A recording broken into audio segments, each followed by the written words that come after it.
may TEA na E-Wave 5K BTC. Oh, talaga. Solid yun ah. If you're familiar with Merriwave of Wave 3. Ah, okay. So, meron ganun siya na na TA.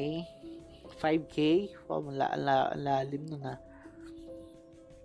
Well, nothing is impossible naman, no? Pero, imagine mo what catalyst they will bring up to make that happen.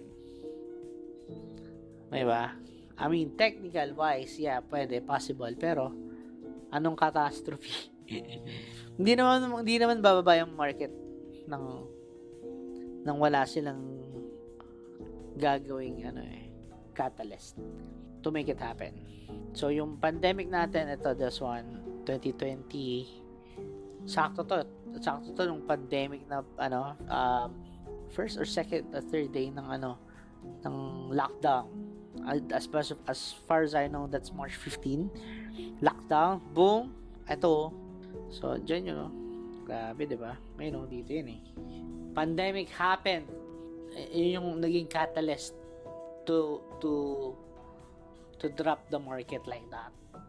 Diba? So, imagine, kung meron talagang 5K BTC na projection or na TA, yes, possible siya. Pero, nakakatakot yun. Imagine yun,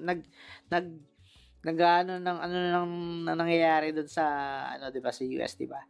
Actually, months ago, nagkaroon na rin ng ganyan, diba? Almost, may nataygi boom din sila na tapos sabi, mag-retaliate daw or what. So, naulit-ulit ngayon, and parang ganun ulit. Pero, buti, medyo hindi pa nangyayari yung, if you know what I mean. Actually, pag nangyari yung 5K BTC, I'm not sure if Bitcoin pa rin ang wino-worry natin.